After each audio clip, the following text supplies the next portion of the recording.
जी और दो फ्रेजेस हैं, दान दान और दोन दोन। ठीक है, दान दान और दोन दोन सुनने में एक जैसे लग रहे हैं लेकिन थोड़ा सा इनमें फर्क है। दान, असल दान जो है वो है खाई दान। खाई दान का मतलब है सीढ़ियां। ठीक है, सीढ़ी को अंग्रेजी में क्या कहते हैं? स्टेप्स, स्टेयर्स कह लें, नहीं एलिवेटर अलग चीज। एलिवेटर आपको एलिवेट करता है, एक्सेलरेटर जो है उसमें फिर भी आप कहते हैं कि स्टेयर्स लगी होती हैं।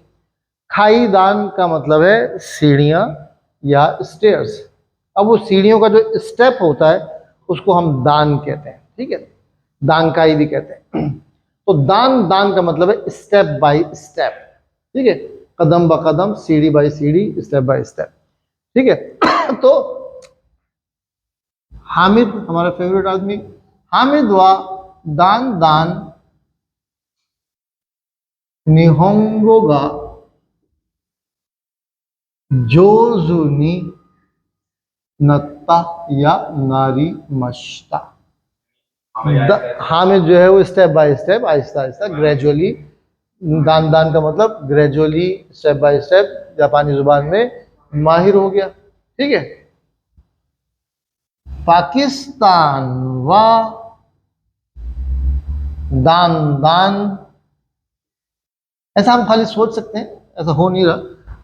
पाकिस्तान व दान दान हातेन शिमश्ता, पाकिस्तान ने स्टेप बाय स्टेप तरक्की कर ली। ठीक है, यहाँ पे पाकिस्तान ने तो की नहीं, पाकिस्तान की जगह बांग्लादेश लगा लें। ठीक है, बांग्लादेश, बंगुरा देश, बांग्लादेश हुआ दान दान हातेन शिमश्ता। ठीक है, हातेन का मतलब है टू डेवलप, तरक्की करना, डेवलप होना।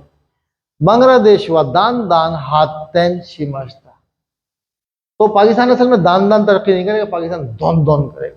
अब दान दान और दोन दोन में क्या फर्क है वो मैं आपको बता दूं। दोन दोन का मतलब है तेजी से, जल्दी जल्दी, जल्दी जल्दी, फास्ट, स्पीड, स्पीडीली। तो पाकिस्तान जो है वो क्या करेगा, दोन दोन हाथन, अब किया नहीं बल्कि करेगा, ऐसा हम सोचते हैं। या अब हम इसमें तो ओमोइमस वाला फार्मूला भी लगा सकते हैं आपको प्रैक्टिस के लिए, शुरू तो ओमोइमस, ऐसा मैं सोचता हूं, ऐसा मेरा मानना है। पाकिस्तान हुआ दोन दोन हाथन शुरू तो ओमोइमस, दान दोन दोन का मतलब है स्पीडीली, जल्दी जल्दी। ठीक है, मदन व गोहान ओ दोन दोन ताबे हाजी मेता, मदन ने खाने को जल्दी जल्दी खाना शुरू कर दिया, दोन दोन। ठीक है, तो ये दान दान और दोन दोन में छोटा सा फर्क है, और ये बहुत काम के फ्रेजेस हैं, बहुत बोले जाते हैं जापान की आम बोलचाल में, तो ये आपको पता होने चाहिए। प्रैक्टिस कर लें, इसको याद कर लें। देखें लैंग्वेज में जो है वो ज़्यादा काम समझने का नहीं है, समझने का काम बहुत थोड़ा है, याद करने का काम ज़्यादा है। याद करें, जुमले बनाएं, जितने ज़्यादा नए अल्फाज आपको मिलते हैं तो आप उसके जुमले बनाएं, जब जुमले बनाएंगे तो आपकी समझ में आएगी। ठीक है, ठीक है चंपत।